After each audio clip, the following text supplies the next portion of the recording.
This is a book that's been a long time coming, and I just noticed, and I didn't realize that before, some of these songs you've recorded before. Yes. So that just further underscores the length of the arc on this book. I mean, it goes all...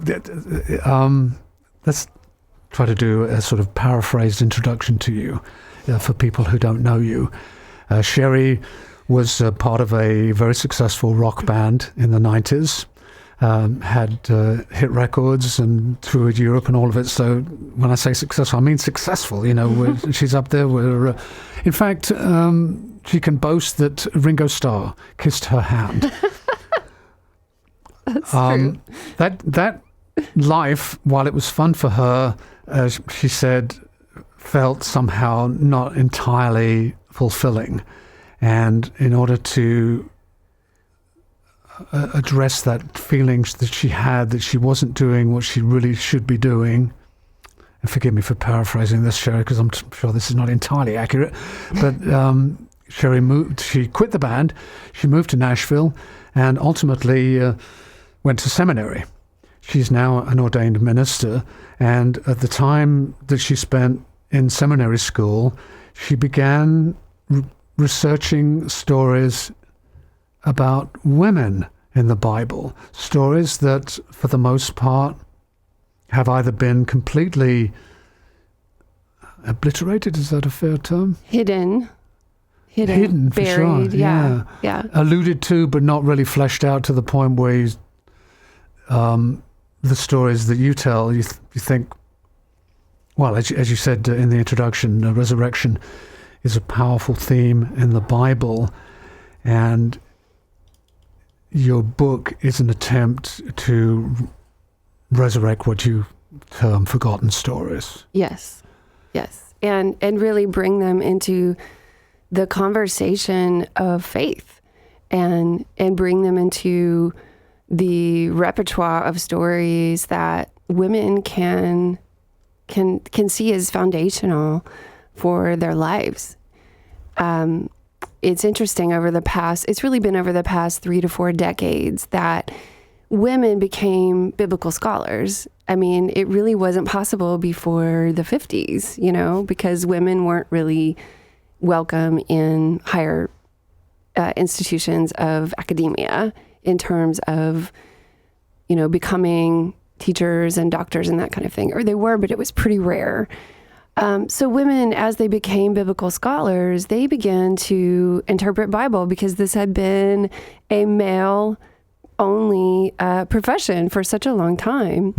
And it's just like the medical field, I think it was about a decade ago, doctors came out and said, we found that women's hearts are different than men's.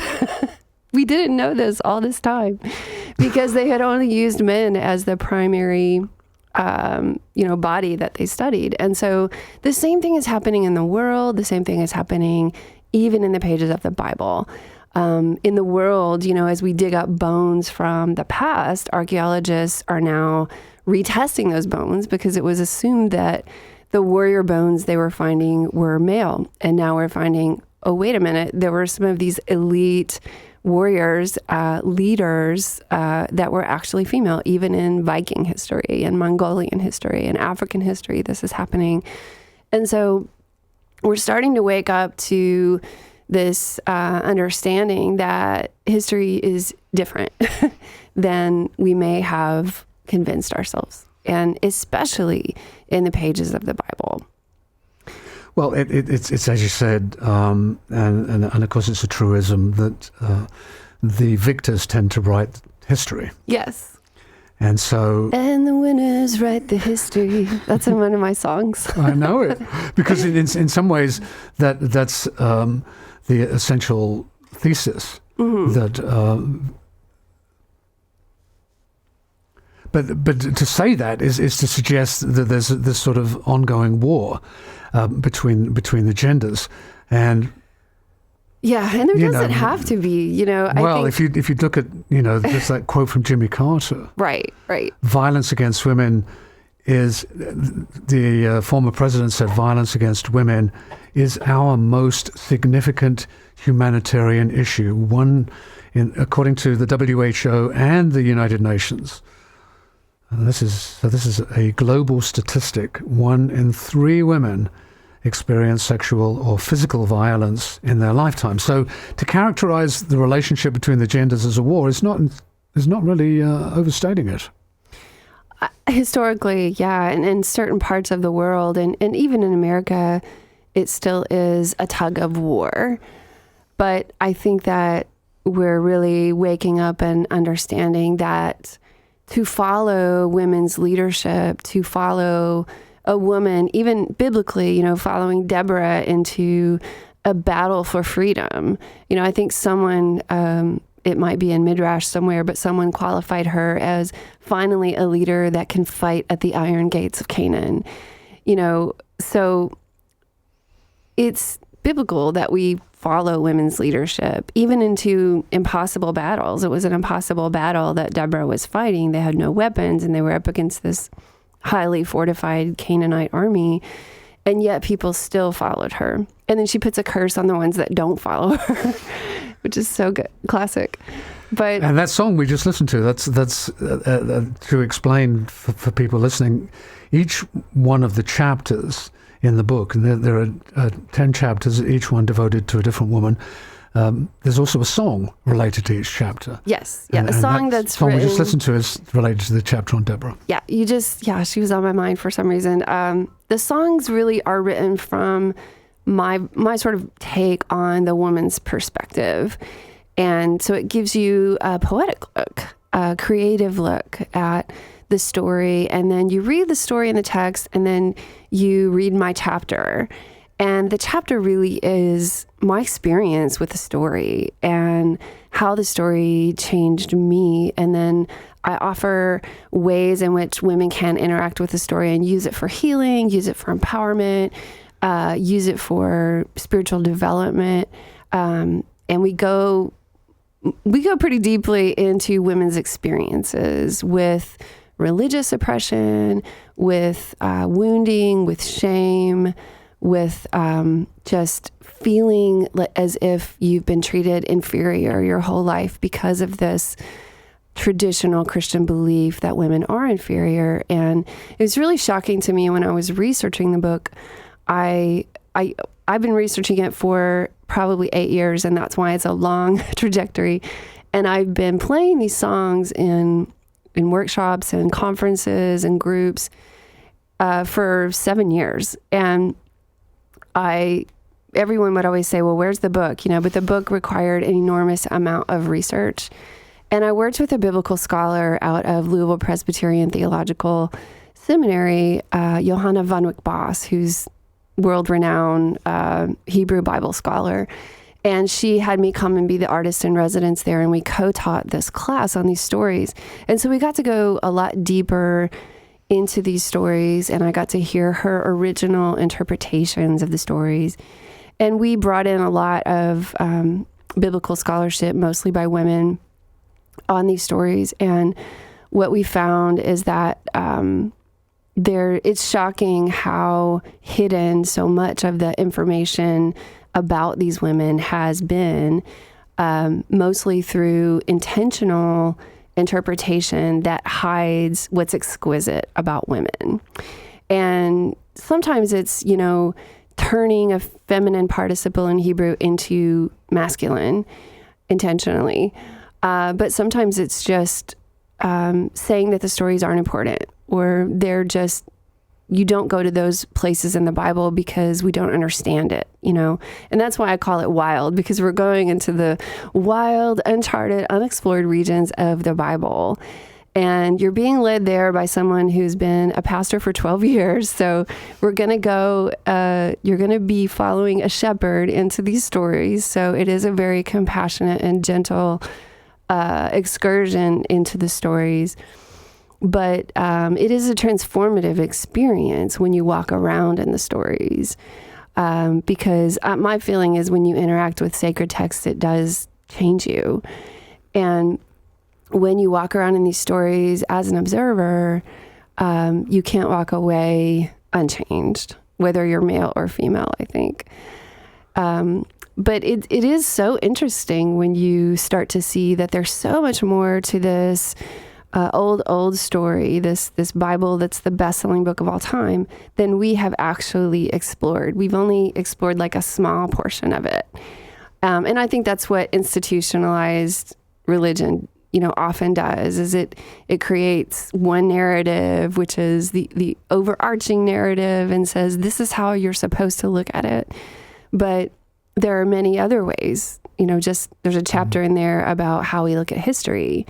And if we just look at the story that the ones in power have written, then we miss all of these exotic and life-giving stories that are a part of history as well, but they're untold.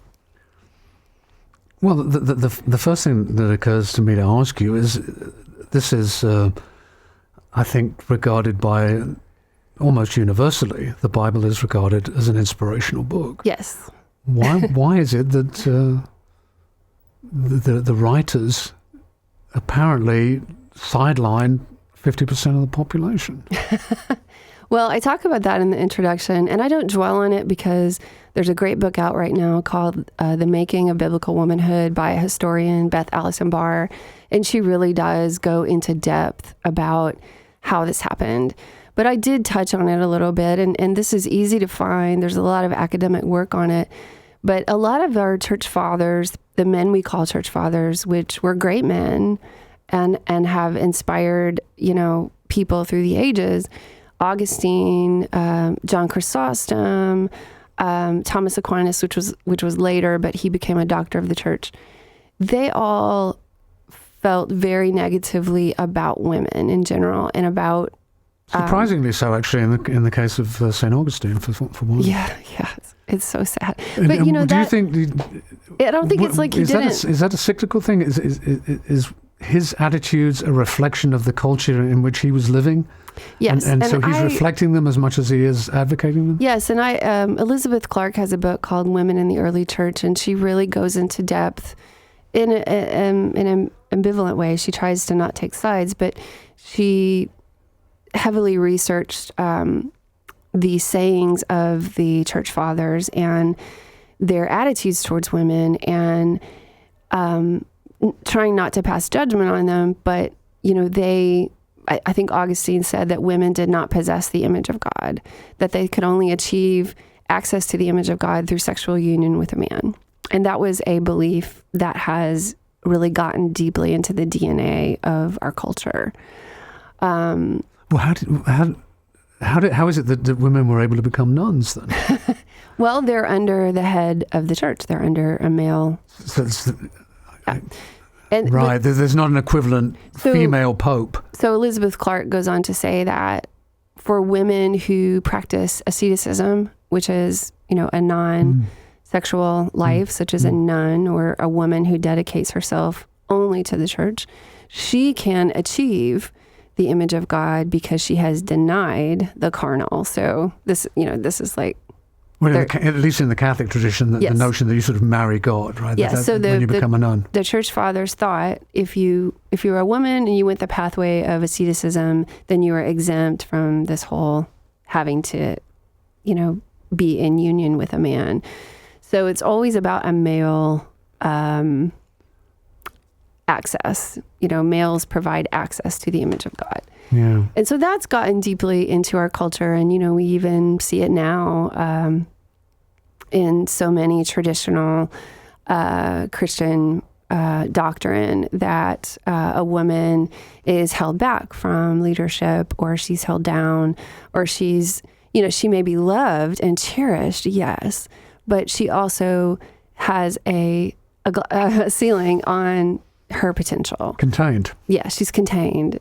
Not wild. She's tamed. She's right. not wild. She's domesticated. Early on in the book, you make the case. You make the point that your former husband saw you as someone who could not be contained, and was I don't know. He took umbrage at that. He didn't go into detail, and there's no reason for us to either. But let me reintroduce you. Our guest is Sherry Cothran, and Sherry's book is called Wild and Holy, Women of the Bible. And in addition to being a biblical scholar and a minister, Sherry is also a singer and a songwriter. And there's an album called Wild and Holy that goes along with the book. This song is called Steady My Prey, and this introduces the chapter, and I'm not sure how you pronounce her name, Jael? Yes, you can say Jael or Yael with the Y. Yael, and she is Deborah's partner? She's, so Deborah prophesies this battle in advance. It's called Deborah's Song. She sings the song of battle. And she tells Barak, who is a military leader, that he will not have glory for the battle. It will not be his glory. It will belong to a woman. And she sort of sees in advance what this woman is going to do. And who knows if they were in cahoots? We don't know that. We don't know if, Deborah knew Jael and was like, okay, we're going to drive the Sisera, into your tent and, you're going to slay him. We don't know if they planned it in advance or not. But that's what happens. And she is given the glory of the battle because she slays the leader, Sisera, of the Canaanite army.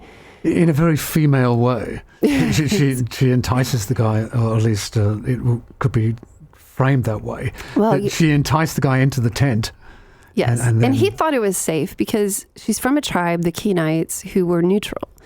And the Kenites were blacksmiths, so they worked with the forged metal of the age. And so it's very likely that they had a contract with the Canaanite army to do their chariots of iron, even though the text is set in the Bronze Age.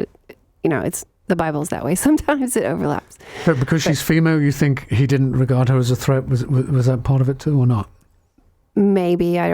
Could be. Who knows? I say in the book too that, his mother is waiting at the window. It's part of her Deborah's song.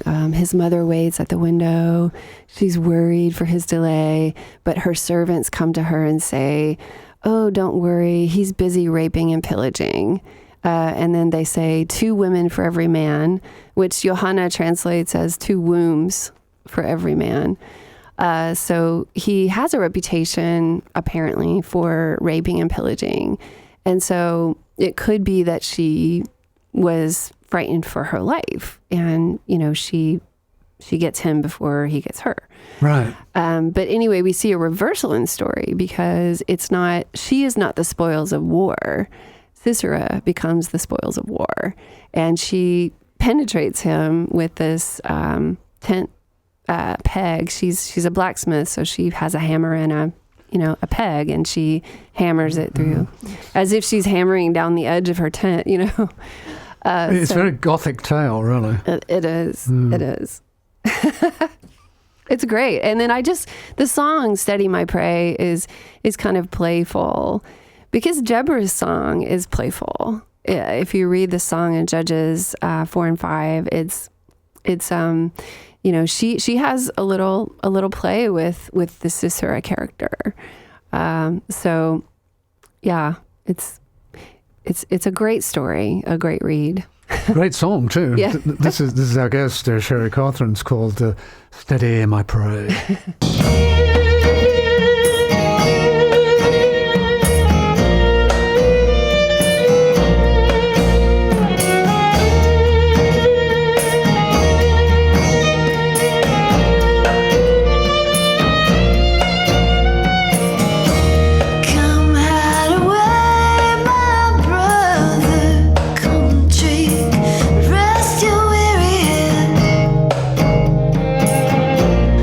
Down in my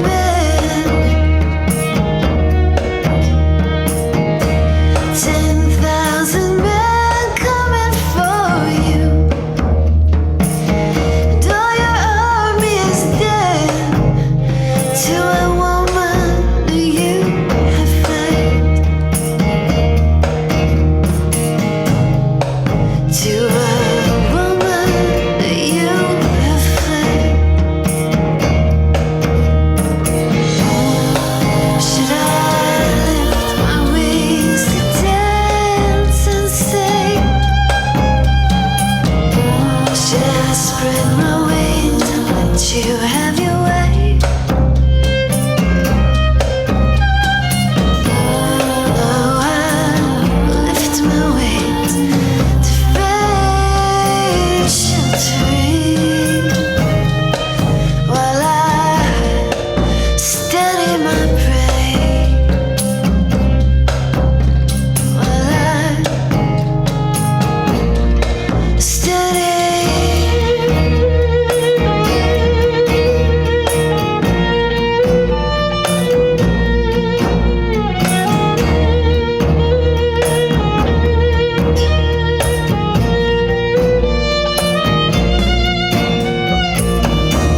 One hand to the hammer, one hand to the iron stake.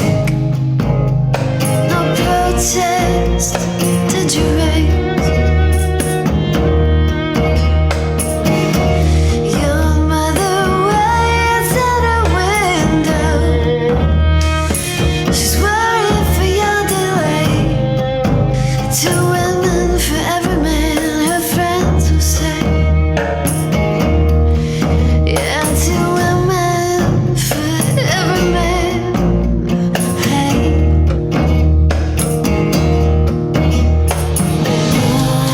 Should I lift my wings to dance and sing? Should I spread my wings and let you have your way?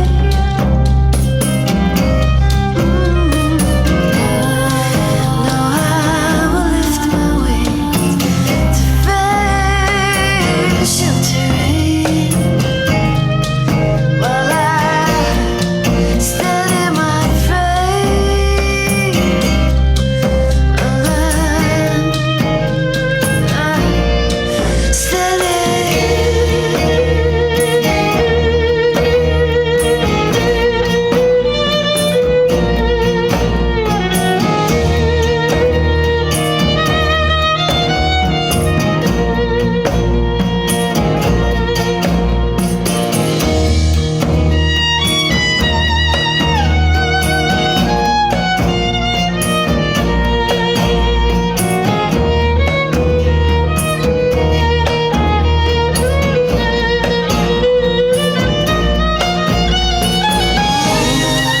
Should I lift my wings to dance and sing? Should I lift my wings and fly away? No, I will lift my wings to fade sheltering while I steady my prey.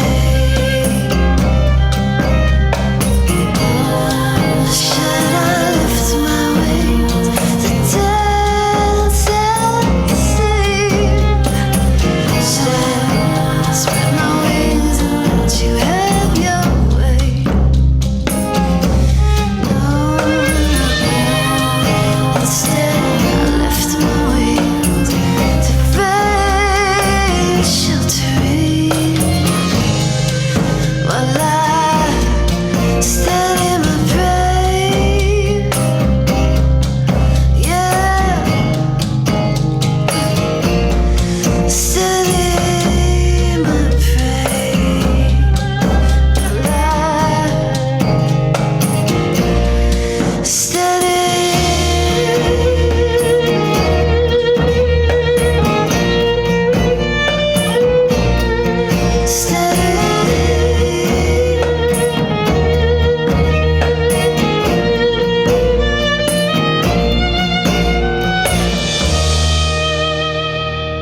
A rather gothic fairy tale from our guest Sherry Cothran, Steady My Prey.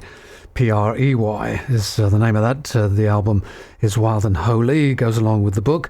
And whenever one attempts to redress an imbalance, it's inevitable that the one who is, or the group that is dominant, is going to take umbrage naturally. But I think it's worth noting that one of the quotes early in Sherry's book, I think serves as a thesis for her approach to redressing this imbalance. It's a quote from Martin Buber, who said, I love this quote, "Every person born into this world represents something new, something that never existed before, something original and unique." And if we accept that, then it does beg the question, doesn't it? Yes. Why are we not celebrating that? Yes. Why are we focusing only on one half of the population? And that's, I guess, And yeah, I think what you're addressing. the stories that have been hidden in our world and in our Bible, as they are explored and revealed alongside of that, I think women are waking up to what is unique and holy, and what represents a truer nature of the feminine. Because we, as women who are women of faith, of course, we have always had, I think in my experience, and I'm sure this is not true of everyone, but it is true of a lot of women, that we've had to have a male filter for the divine. And the stories provide a access point for us to see women who are channeling a feminine filter for God fully, with no apologies, and clearly left in the story. The narrators left these stories in, as is, I say. There's a beautiful quote from Wilda Gaffney in her book, Daughters of Miriam, and she makes the point that there are numerous prophets, female prophets running around in the biblical text. We just really haven't paid attention to their stories. And the role of a prophet in the Old Testament is really, it's the medium between humanity and the divine. They are the ones that speak God's word, and they not only do that, but they have multiple roles. They actually appoint monarchs and recruit disciples and say when it's time to go to war, and they have a very large role. And you find female prophets dotted throughout the text, but their stories are not focus points, and they should be. And so I think what's happening now is a lot of this academic scholarship that's been done is making its way into the mainstream, and we have a lot of books coming out this fall, I think, that really highlight some of these stories and how we work them into our traditional faith stories. But there already are a lot of books out about that as well, and mine is just another one in the great voice that's happening right now. But it is a unique perspective, I think. While at the same time, you talked about it being difficult for women to enter academia before the 50s. That was 70 years ago. Right. That's a whole generation, 2-3 generations, in fact. Yes. Since that's no longer the case. But the first thing that occurs to me, actually, talking to you, Sherry, is why it is that we almost unquestionably always assign a gender identity to the deity? Well, it goes way, way, way back. There's a lot of academic work out there on it, I'm sure. But the God of the Israelites is a male figure. There are debates going on as to whether or not there was a feminine originally, in the stories.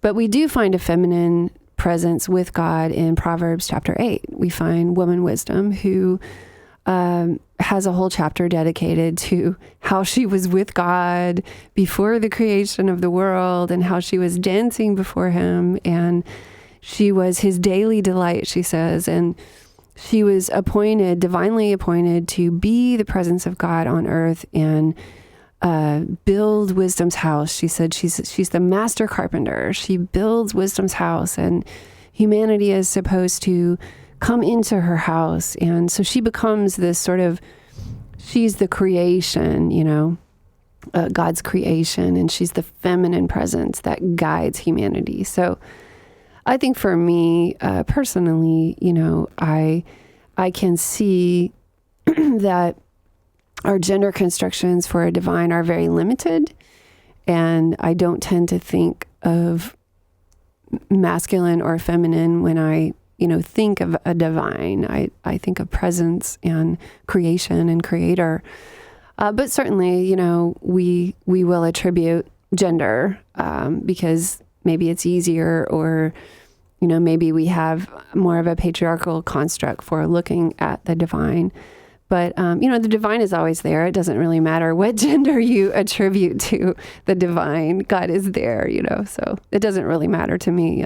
I just, sometimes I do refer to God as he when I'm working in Old Testament stories, because that really is true to the text. But that does sort of go to the heart of the whole issue, doesn't it? If seems to me the whole notion of the divine is that it's a spirit, and I guess again we're back to pronouns. So if I use it, it transcends us. Yes. The very notion of gender, and your book makes this point over and over, is what separates us. As long as we're thinking in those terms, instead of thinking about human, not man, but human. Yes, and I, exactly, woman, man, woman. I don't try, certainly the gender things are there, and I do mention the oppression that has caused. I think what I try to do is pull people out of that conversation and back into stories that ground us and root us. And I don't like to do culture wars because I'm really more of a story person. I'm an artist, and I like to take people into the stories and let people be observers and be transformed by what they find there. And I find that when you walk people through genuine stories, like the story in the beginning of Jesus resurrecting the young girl, you need to see what God is showing you. You don't need to be influenced by, all these rules and regulations. You need to have an authentic experience with the story. And you can't do that if you're kind of going in with this war mentality, So I just try to take people back into the story, and you're going to find your own way in the story. And particularly if you're led around by these women, you're going to find your way. And the story is going to help you have a deeper connection with the divine, because that's the nature of stories. Stories lead the way. When we're lost, stories lead the way. I think you had quoted, your wife said, we are the stories we tell ourselves. Yeah. I've always remembered that. She says that a lot. Yeah. So I think this is true. We are the stories we tell ourselves. We need to be reading stories that tell us who we are as women. And this is a book of stories that says, hey, there's a really different narrative about women in the Bible. Let's go check it out and see what it has to tell us. And, about gender constructs for God, I mean, I am more, I'm not about patriarchy. I think it's, it needs to find a new form. But, sometimes it's comforting to have an image of God, and I certainly wouldn't want to take that away from people. I mean, even if you are feminist, sometimes you might have feminine ideas of God, and sometimes you might have masculine ideas of God. I mean, I have to say personally, sometimes it's comforting to call God Father or Papa, or, there's an intimacy there. But, and sometimes it's a feminine. So I think just having the option is really important. And there are religions who have privileged the female. Right. The women in this book, as an example, the woman who isn't named in The Beloved from the Song of Songs, who is said to have pursued her lover through the streets at midnight, an elusive lover. It's not clear if she actually catches this guy, but she knows what she wants, and she's going to, at a point in time when I don't think that was at all acceptable. Right. She knew what she wanted, and she was going to go out and get it. Mm-hmm. And which, I think is... It's a beautiful... That seems to me to be a truth about people, that,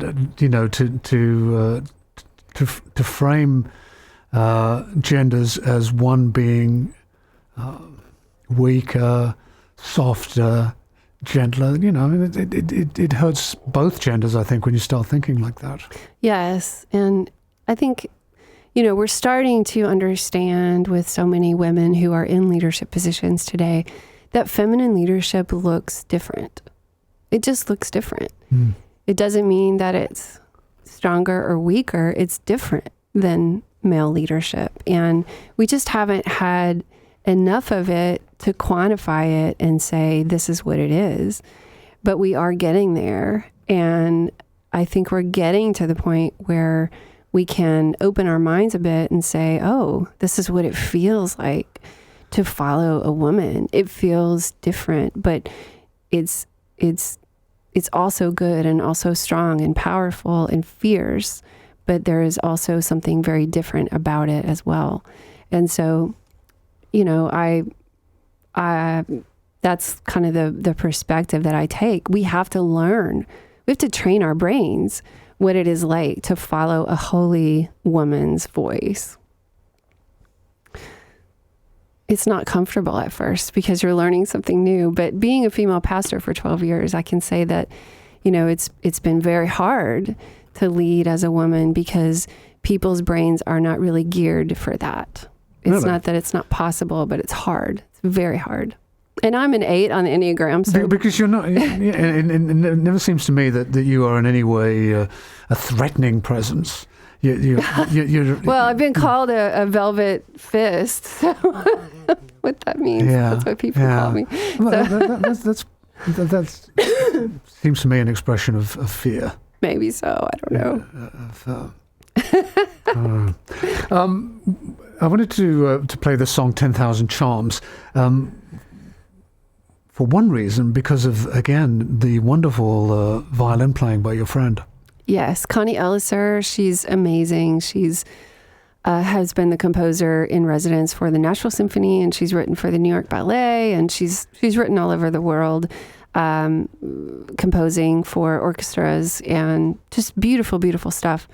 And she's been a longtime friend of mine, and she played on this just... I wanted these songs to sound a little bit Scheherazade, because of the ancient world and the Middle East, and that whole that's what that is vibe. It's those Eastern modes that she touches on. Yes. Yeah. So she did a beautiful job. She did. Yeah. This is I guess Sherry Cothran. It's called 10,000 Charms.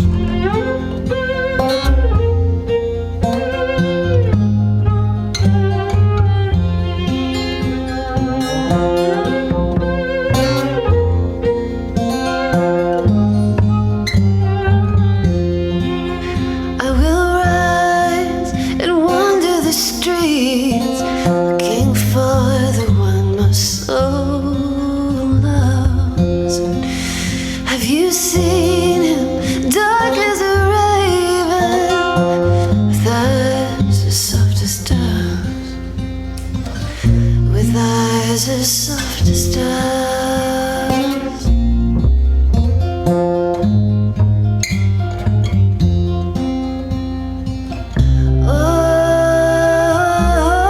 Only in his arms there are 10,000 charms.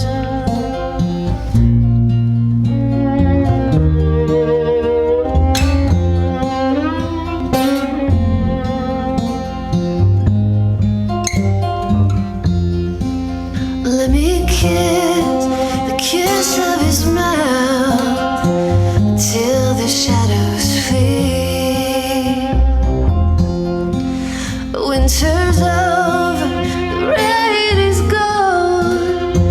Now is the time to sing. Now is the time to sing.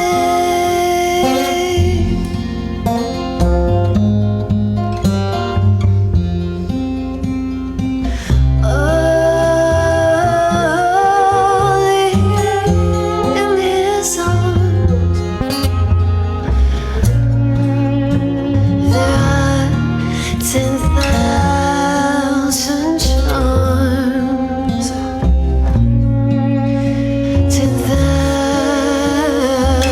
10,000 charms.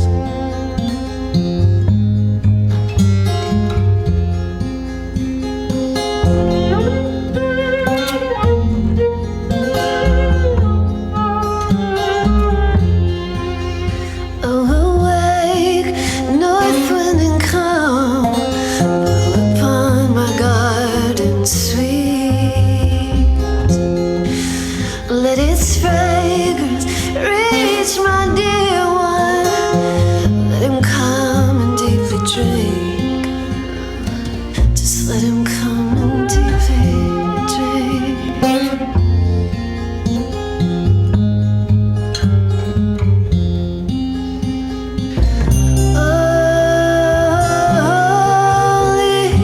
In his arms there are 10,000 charms.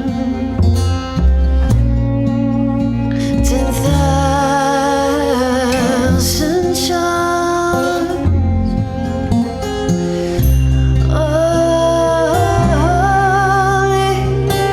In his arms there are 10,000 charms.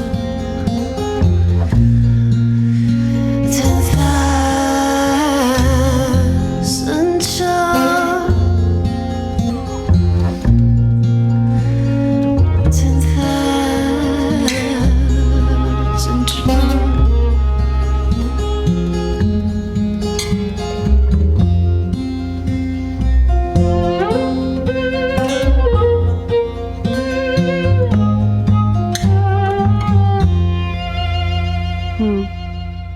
Our guest, Sherry Cothran, is called 10,000 Charms. So before the book, there were the songs. Yes. Always. Music always comes before everything.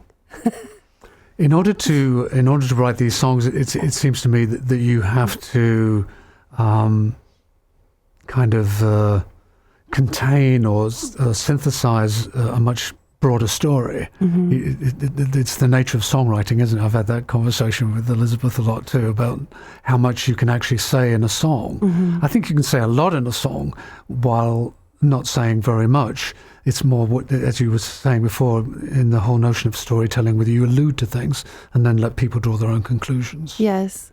And the biblical scholars that I've worked with always love the songs because they take you into the more artistic space of the story and help you to see the underlying sort of the story beneath the story, what we call the mysterious, poetic, artistic part of the story. And also it allows the character to speak. And in that song in particular, I hear her yearning, longing to be protected, longing to be loved. But also, when you read the text itself, you see different things. You see that, she might be setting herself up for codependence. There's a few lines in the poem. Scholars say that the poem is really about, it's chasing and not finding, and that becomes the theme throughout the poem. And that is human. That is our human journey. Chasing and not finding, and then finally you surrender to the truth that what you're looking for, is really in you. It's already there. Yeah, it's already there. So she's trying to find herself in this man. So by looking outside, and then you realize that actually it's inside. She makes these comments, and I bring this out in the book about how she says, I was speaking to the keepers of the vineyard, and I was talking to them about my lover, and, where has he gone? And then she comes back and says, but my own vineyard I have not kept. And that line just kills me. It's like, oh, my own vineyard I have not kept. And to me, it's like she's saying, wait a minute, maybe I've neglected what's in me. I've never been led to that. And that's a theme throughout the book and the songs as well, is how do we as women find that ability to, we're trained to take care of others, usually from a very young age as women, that is our primary purpose. And it's good to take care of others. And I've found a lot of meaning in that personally. But not at the expense of neglecting your own, inner journey and inner life. And so as women, we have to find, that balance between looking in and looking out. And for a lot of women, we've been taught to spend our lives looking out, and we're just drained and tired and, ready to, in the nonprofit that I have, Beloved Woman, here in Chattanooga, as we're teaching women to start these small businesses, one of the main themes that we keep running across is giving themselves permission to focus on their own dreams, because they've never been given that permission and they have to take it.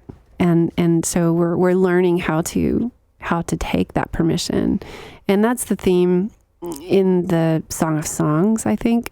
She keeps bringing up that theme, do not awaken love before it's time. I've not kept my own vineyard. And we find her even, doing risky things, like going out at midnight and searching for this man that's going to make her complete, So that's just what I see in the poem. There's multiple layers to it, but that's one of the themes that pops out. Yeah, and it strikes me that it's a very human challenge. And to be honest, the more we talk about it, the more I feel like we're all victims of these stereotypic roles that have been imposed on us. It's as much in men to be nurturing as it is in women to be a warrior. That's true. That's very true. When we were kids, they take us up to London, and on the bank of the Thames is a huge statue of Boadicea, who was a Celtic leader, a woman who rode a chariot with blades around the wheels. So from early on, we were shown this notion of a warrior queen, but when she's surrounded by dozens and dozens of male warriors, I'm not sure that it's deliberate, but it gives the impression that she was unusual. Yeah. But in fact, she wasn't, as your book makes clear. Right. And we're finding it wasn't unusual in the ancient world for women to use their strengths. I think the National Geographic special on the Viking warrior women is just phenomenal to me, because they go in deeply into how a woman could have led an army with her strengths. And the strength of a woman is not the hand-to-hand combat, but it's the sort of 30,000 foot perspective and the long bow, the long shooting. And the fierceness and the ability to see and the ability to analyze and create strategies. And so she's playing into her strengths. And the difference, I think, in these ancient stories is that those strengths are honored and recognized. And somehow in our culture, we've torn those strengths down. And so we have to learn from our ancient stories, even from our Bible stories, how to build those strengths back up in women. Well, it's been said before, and I think it's true. The digital world, if it favors one gender, it tends to favor women, because women, the way women think, seems to be go along with the way computers work, and it's also not a physical thing. So if as we go further into an increasingly digital world, the notion of these gender roles becomes more and more irrelevant. Well, yeah, that's true. That's very true. Gender is definitely under the microscope. It's being reinvented as we speak. And that can be a scary thing if you've always grown up with this kind of binary idea of the world. But you're right. Technology is taking us into AI and some very different places. In 20, 25 years, our world is going to look a lot different.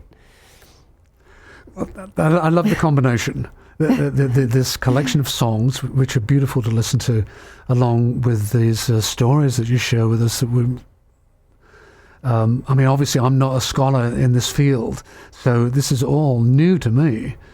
Do you think that's true for most of us? I think so, yeah. I think a lot of our ancient stories are just now coming to the surface that have been hidden. Think of native stories. So even though there's been all this research has been done, it's not widely disseminated. No, I find personally that if something is in academia, it takes it a while to be disseminated. Yeah. And it's faster now than it used to be, but still, academics are making claims that are revolutionary and, they're heavily researched, but it takes a while for those revolutionary claims to work their way into tradition. I think I heard someone say it was going to take 100 years to move from a patriarchal construct into the next thing. And that's a long time. Yeah, but it could be argued that that's been happening for quite a while. It's been happening. It's already been happening, and women have been on the front lines of that for a long time. I mean, you look back in women's theology and biblical scholarship, Elizabeth Cady Stanton wrote the Women's Bible 100 years ago. And there was heavy pushback against that. Around that time, that's when we get the onset of the extremely conservative Christian view that pushes back against what she was stating, which is similarly to, she was a pioneer for so much of women's studies in Bible. And so you find this tug of war, as you said earlier, this push and pull. Well, whose story is going to be the main story? Dominant, yeah. Yeah. Well, I think it's inspired to release a collection of songs along with the book, because I think there's probably a lot of people who, like me, will be drawn to the book because of the songs. Right. That the songs will be a way in, and also a very attractive way of engaging with all these stories. Well, I can't, every time I go and speak, people are like, well, we just want to hear you sing. So I'm like, I have to do that, because it does, there is something about music. We've always known this, that connects you to the mystery of the divine. And, that's why we love it so much. I think Emmylou Harris, when I did a show with her in Nashville, and we were talking, and I told her I was a preacher, and she said, well, I just think singing is the highest form of prayer. And I said, yeah, you're right. It is. Oh, that's wonderful. We've run out of time, inevitably. Okay. Sherry Cothran's book is called Wild and Holy Women of the Bible. And the CD that goes along with it is called Wild and Holy. And of course, as with all music, it's available online too. Thanks, available Sherry. Everywhere. It's been so much fun talking to you. Thank you so much for having me. It's always a pleasure. I loved it. It was great. This is listener-supported radio, WUTC in Chattanooga.